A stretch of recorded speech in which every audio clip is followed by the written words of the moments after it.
غفلت ہے، لاپرواہی ہے، اعراض ہے، بے رخی ہے، بے توجہی ہے، فکر مندی نہیں ہے، ان سب چیزوں کا نتیجہ یہ ہے کہ ایک بڑی تعداد دین کو نہیں جانتی، سنت کیا بدعت کیا ہے نہیں جانتی، تو پھر سوال یہ پیدا ہوتا ہے جب بدعت کو جانتے ہی نہیں تو بدعت سے بچنے کا سوال کہاں سے پیدا ہو سکتا ہے؟ اس کا مطلب کیا ہوا؟ اس کا مطلب یہ ہوا کہ مسلم قوم کو اس حوالے سے بھی ایجوکیٹ کرنے، پڑھانے، سکھانے کی ضرورت ہے۔ ہمیں بتانا پڑے گا لوگوں کو کہ بھائی یہ بدعت ہے، یہ بدعت ہے، یہ بدعت ہے۔ لوگوں کو پسند آئے تو بھی بتانا پڑے گا، اور لوگوں کو ناپسند لگے تب بھی بتانا پڑے گا۔ اور آپ کو میں ایک بات بتاؤں، ایک بات یاد رکھو، آپ اگر گناہوں سے روکیں گے نا، لوگوں کو گناہوں سے آپ روکیں گے، لوگ ناراض نہیں ہوں گے۔ شرابی کو آپ جو ہے روک لیں، روک کر کہیں بھائی شراب مت پیو، شراب پینا غلط ہے، وہ نشے میں بھی سر ہلائے گا، کہے گا کہ بات صحیح ہے، کل سے نہیں پیوں گا۔ آپ شرابی کو بولیں، مانے گا وہ۔ اگر آپ کسی آدمی جوا کھیلنے والے سود خور کو لوگوں کے سامنے بے عزت نہ کریں، تنہائی میں لے جا کے نصیحت کریں کہ بھائی کیوں اتنے بڑے برے گناہ میں مبتلا ہو، اتنے بڑے جرم کا کیوں ارتکاب کرتے ہو، توبہ کرو، بے برکتی آئے گی، نقصان ہوگا، اللہ کے پاس عذاب ہوگا، کہے گا دعا کیجئے کہ میں چھوڑ دوں گا، میں کوشش کروں گا چھوڑ دوں گا۔ لیکن وہی بدعتی کو لے جا کر آپ تنہائی میں نصیحت کیجئے یا مجلس میں بتا دیجئے یہ بدعت ہے، نہیں مانے گا، وہ آپ کے ساتھ لڑے گا۔ بدعت کا معاملہ کیا ہے آپ کو معلوم ہے؟ گناہ کو آدمی گناہ سمجھ کر کرتا ہے، اور جب آپ اس سے روکیں گے تو وہ پسند کرتا ہے آپ کو۔ بہت کم ایسا ہوتا ہے کہ کوئی گنہگار آپ کے ٹوکنے پہ ناراض ہو جائے آپ سے، ورنہ گنہگار پہلے سے اپنے آپ کے اندر ایمان ہوتے ہوئے شرمندگی محسوس کر رہا ہوتا ہے، اور جب آپ نصیحت کرتے ہو تو اس کی شرمندگی میں اضافہ ہوتا ہے، وہ برا محسوس کرتا ہے۔ لیکن بدعتی کا معاملہ ایسا نہیں ہوتا، بدعتی ناراض ہوتا ہے آپ سے۔ آپ کو یہ سمجھ کر کام کرنا چاہیے کہ میں جب بدعت پہ بات کروں گا تو لوگ مجھ سے ناراض ہوں گے، لیکن آپ کو یہ یاد رکھنا چاہیے آپ اس کے خیر خواہ بن کر آئے ہیں، اسے خوش کرنے کے لیے نہیں آئے ہیں، آپ اسے راضی کرنے کے لیے نہیں آئے ہیں، آپ اس کی بھلائی چاہنے کے لیے آئے ہیں، تو آپ کو اسے بات کرنی پڑے گی، بدعت کے بارے میں اسے بتانا پڑے گا۔ سب سے پہلی وجہ میں نے کہی نا، یہ جہالت، یہ لا علمی، یہ بدعتوں کو نہ پہچاننا ہے اور بدعتوں کے بارے میں نا واقفیت، یہ پہلی وجہ ہے۔ دوسری وجہ جس کی وجہ سے بدعتیں زیادہ سماج میں عام ہیں، اس کا ذکر میری گفتگو کے دوران بھی آیا، بہت سارے لوگوں کو یہ پتہ نہیں ہے کہ بدعت اسلام کے اندر کتنا بڑا گناہ ہے۔ لوگ یہ سمجھتے ہیں کہ بدعت کوئی چھوٹا موٹا معاملہ ہے، بلکہ بہت سارے لوگ تو یہ سمجھتے ہیں کہ بدعت تو ثواب کا کام ہے۔ بہت سارے لوگوں کو یہ غلط فہمی ہے، وہ یہ نہیں مانتے کہ گناہ کبیرہ سے بھی بڑا گناہ ہے بدعت، وہ نہیں جانتے کہ گناہ کبیرہ سے بڑی غلطی ہے بدعت، اس کو نہیں جانتے۔ اسی کا نتیجہ ہے کہ لوگ اصلاح معاشرہ پہ آج پروگرام ہوتا ہے، آج آپ دیکھ لیجئے پورے ملک کے اندر اصلاح معاشرہ کے نام پر پروگرام ہوتا ہے، سارے موضوعات پہ بات ہوتی، شادی بیاہ میں بے جا رسم و رواج کا انکار کیا جاتا ہے، بے پردگی پہ بولا جاتا ہے، جوڑے جہیز پہ بولا جاتا ہے، فلم بینی وغیرہ پہ بولا جاتا ہے، سماج کے اندر شراب نوشی عام ہو تو اس کے خلاف بولا جاتا ہے، جوئے کے خلاف بولا جاتا ہے، سماج کے دوسرے گناہوں کے بارے میں بتایا جاتا ہے، نماز کی پابندی کرنے کو کہا جاتا ہے، لیکن اصلاح معاشرہ کے نام پہ بدعت کا تذکرہ بھی نہیں ہوتا ہے۔ کیوں نہیں ہوتا ہے؟ اور اس کی بڑی وجہ یہ ہے کہ لوگ بدعت کو گناہ کبیرہ سے بڑا گناہ مانتے ہی نہیں ہیں۔ یہ جو اسلام میں جو درجہ بدعت کا اللہ نے رکھا ہے نا کہ یہ گناہ کبیرہ سے بھی بڑا گناہ ہے، اس کو بہت سارے لوگ مانتے نہیں، جانتے نہیں، اس کے نتیجے میں وہ بدعتوں کے بارے میں کم بولتے ہیں یا نہیں بولتے ہیں، زیادہ تر یہی گناہوں کی بات زیادہ کرتے ہیں۔ اسلام آپ کو کہتا ہے آپ کفر سے روکیں، آپ شرک سے روکیں، آپ بدعتوں سے روکیں، آپ گناہوں سے بھی روکیں، لیکن بدعتوں کا معاملہ گناہوں سے زیادہ برا لوگوں کو معلوم ہونا چاہیے۔ کیسے؟ ایک آدمی کو کہہ دیا جائے یہ کام بدعت ہے، چونک جانا چاہیے۔ جیسے اگر آدمی سے آپ کہہ دیں بھئی یہ کام کرو گے مسلمان نہیں رہو گے، تو چونک جاتا ہے نا آدمی، ایسے چونکنا آدمی کو ہونا چاہیے۔ یہ دوسری وجہ ہے کہ لوگ بدعت کو اتنا بڑا گناہ نہیں مانتے جتنا بڑا گناہ کہ وہ حقیقت میں شریعت اسلامیہ میں ہے۔ تیسری وجہ جس کی وجہ سے یہ بدعتیں زیادہ عام ہوتی ہیں وہ کیا ہے معلوم؟ وہ ہے مسلکی عصبیت، اپنی اپنی جماعتوں کے ساتھ تعصب۔ آج مسئلہ یہ ہے کہ کچھ بدعتیں، ہر بدعت کچھ جماعتوں کی پہچان بن گئی، میلاد منانا فلاں جماعت کی پہچان ہے، نماز کے بعد اجتماعی دعا کرنا فلاں جماعت کی علامت ہے۔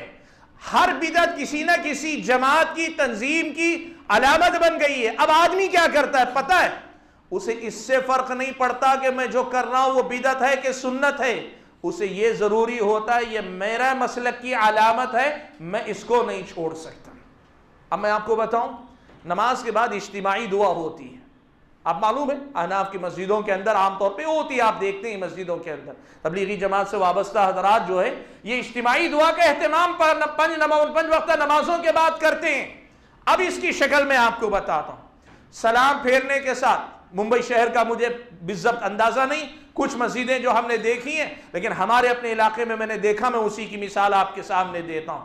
کیا ہوتا ہے پتہ ہے آپ کو، کچھ مسجدوں میں ادھر سلام پھیرا، دوسرا سلام جیسے ہی ختم ہوا امام صاحب شروع ہو جاتے ہیں الحمدللہ رب العالمین والصلاۃ والسلام، دعا شروع کر دیتے ہیں، اور پھر اس کے بعد وہ دعا کرتے جاتے ہیں، لوگ پیچھے آمین آمین آمین کہتے جاتے ہیں، یہاں تک کہ جب وہ دعا ختم کرتے ہیں تو لوگ منہ پہ ہاتھ پھیر کر اٹھتے ہیں۔ اب یہ مسئلہ ایسے ہو گیا کہ نماز گویا سلام پہ نہیں ختم ہوتی، دعا پہ ختم ہوتی ہے۔ اس حد تک اب اس کا اہتمام ہونے لگا کہ لوگ کیا کرتے ہیں پتہ ہے معلوم آپ کو، جب تک دعا نہیں ہو جاتی وہ اپنی جگہ سے اٹھتا نہیں ہے، اور اگر کسی مسجد میں چلا گیا جہاں دعا نہیں ہوتی ہے، آدمی یہ کہنے لگتا بھائی نماز ہی کو لگتا ہے پوری نہیں ہوئی، آپ نے دعا ہی نہیں کی، آپ کے ہاں مسجد میں دعا ہی نہیں ہوتی ہے۔ اسے دین کا لازمی حصہ ایسے بنا لیا گیا اجتماعی شکل میں ایسی دعا کرنے کو، حالانکہ نہ اللہ کے نبی کا معمول تھا، نہ ابو بکر عمر و عثمان و علی خلفائے راشدین میں سے کسی کا معمول نہیں تھا ایسے سلام پھیرنے کے ساتھ دعا کرنا۔ اب اچھا ہوا کیا، دیکھو بدعت کیسی شکلیں بدلتی ہے، آپ اندازہ لگاؤ۔ مسئلہ یہ ہوا کہ جب لوگوں نے یہ کیا تو اہل علم نے بتایا کہ بھائی سلام پھیرنے کے فوراً بعد اللہ کے نبی کا طریقہ یہ ہوتا تھا کہ اللہ کے نبی تسبیحات پڑھتے، تکبیر کہتے، استغفار پڑھتے تھے اور دعائیں پڑھا، اذکار کا اہتمام کرتے تھے۔ تمہاری اجتماعی دعا کی وجہ سے اذکار چھوٹ جاتے ہیں، تو اب کیا ہوا معلوم ہے، کچھ مسجدوں کے اندر یہ اہتمام ہونے لگا ہے کہ اب امام صاحب سلام پھیرنے کے فوری بعد دعا نہیں کرتے، 2 سے 3 منٹ تک انتظار کرتے ہیں، اور اس وقت تک کوئی مصلی اپنی جگہ سے نہیں اٹھتا ہے۔ جب اذکار، بنیادی اذکار سے فارغ ہو جاتے ہیں تب امام صاحب جو ہے دعا کرنا شروع کرتے ہیں، اور اس کے بعد جا کر دعا ختم کرتے ہیں۔ سیدھا سوال آپ سے میں پوچھتا ہوں، اگر یہ دین کا حصہ ہے تو دو میں سے ایک ہی چیز دین کا حصہ ہوگی نا، یا تو امام صاحب جو پہلا کام کر رہے تھے وہ دعا ہوگی دین کا حصہ، یا پھر ذکر و اذکار کے بعد جو دعا کر رہے ہیں وہ دین کا حصہ ہوگی۔ دو بھی دین کا حصہ نہیں ہو سکتے نا، ایک ہی عبادت کے 2 طریقے تو نہیں ہو سکتے۔ اچھا اس پر تیسرا ایک طریقہ ایجاد ہو، وہ طریقہ کیا ہے معلوم ہے آپ کو؟ ہمارے ہاں ہم دیکھتے ہیں بعض مساجد میں امام صاحب سلام پھیرتے ہیں، سلام پھیرنے کے فوری بعد شروع کرتے ہیں الحمدللہ، شروع میں صرف الحمدللہ سنائی دیتا ہے، اس کے بعد خاموشی، ہر آدمی اپنی اپنی دعا کر رہا ہے، ہر آدمی اپنی اپنی دعا کر رہا ہے، 2 یا 3 منٹ جو بھی وقت ان کو مناسب لگتا ہونے کے بعد امام صاحب صرف آخری جملہ کہتے ہیں سبحان ربک رب العزت عما یصفون وسلام علی المرسلین والحمدللہ رب العالمین، سب منہ پہ ہاتھ پھیر کر اٹھ جاتے ہیں۔ ایک دعا کے 3 طریقے، ایک تو دعا ہی کا ثبوت نہیں، اور دعا کے 3 طریقے۔ کوئی بھی آدمی اگر اللہ کا بندہ اس پہ غور کر لینا اسے سمجھ میں آ جائے گا یہ صحیح نہیں ہو سکتے، لیکن کوئی غور نہیں کرتا۔ کیوں نہیں کرتا؟ یہ ان کے مسلک کی علامت ہے۔ اب وہ یہ جو مصیبت آئی ہے نا، یہ مسلکوں کی، یہ جماعتوں کی، جمعیتوں کی، ان چیزوں نے کیا کر دیا ہے، صحیح غلط کا معیار اب کتاب و سنت نہیں رہ گئے، اللہ تعالیٰ کی کتاب قرآن یا نبی کی حدیث صحیح اور غلط کا معیار نہیں رہ گئے۔ اب معیار ہے میری جماعت، جو میری جماعت کرے گی وہ سب حق ہے، جو میری جماعت نہیں کرتی وہ سب غلط ہے۔ سنت اور بدعت کا فرق نہیں رہ گیا، عصبیتوں نے سنت اور بدعت کا فرق لوگوں کو بھلا دیا ہے۔ اللہ کے بندو، وقت اجازت نہیں دیتا کہ میں بہت زیادہ گفتگو کروں، میں جو بنیادی پیغام آپ کو دینا چاہ رہا تھا وہ یہی ہے کہ بدعتوں کے بارے میں ہمارے سماج کا جو مزاج ہے نا، وہ اسلامی شریعت کے تعلیمات سے بہت دور آ چکا ہے۔ آج ہم بدعتوں کو برداشت ہی نہیں کرتے ہیں، قبول کرتے ہیں، اور بہت زیادہ اگر کچھ ہوا نا نظر انداز کر کے چلتے ہیں، بدعتوں کے بارے میں بولنے کو جو ہے غلط مانتے ہیں۔ اللہ کے بندو ایسے نہ بنو، آپ کو کسی اور کو خوش کرنا نہیں، آپ دنیا میں یہاں لوگوں کی پسند ناپسند دیکھ کر بات کرنے کے لیے نہیں آئے، آپ یہاں اللہ کا پیغام اللہ کے بندوں تک جیسا کا تیسا پہنچانے کے لیے آئے۔ اگر اللہ تعالیٰ کے دین کی روشنی میں کوئی عمل کوئی کام بے بنیاد ہے، بدعت ہے، تو پھر ڈنکے کی چوٹ پہ لوگوں کے سامنے کہو کہ یہ بدعت ہے۔ دنیا ناراض ہو گئی تو ہو گئی، اللہ راضی ہو جائے یہ کافی ہمارے اور آپ کے لیے۔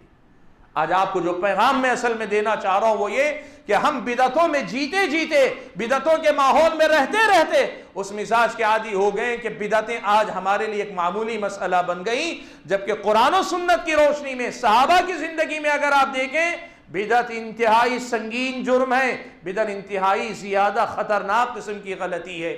اللہ سے دعا کیجئے کہ اللہ تعالیٰ مجھے، آپ سبھی حضرات کو، تمام خواتین کو بدعت کے سلسلے میں کتاب و سنت کی جو ہدایات ہیں ان کو سننے، سیکھنے، سمجھنے اور اسی کے مطابق بدعتوں کے ساتھ معاملہ کرنے کی توفیق عطا فرمائے۔ اللہ تعالیٰ بدعتوں سے ہم کو بھی بچائے اور سماج کو بھی بدعتوں سے اللہ تبارک و تعالیٰ پاک رکھے۔ اللہ تعالیٰ جب تک دنیا میں رکھے ایمان اور اسلام پر قائم رکھے، اور جب اپنے پاس بلائے تو ایمان کی حالت میں بلائے۔ آمین۔ وآخر دعوانا ان الحمد للہ رب العالمین۔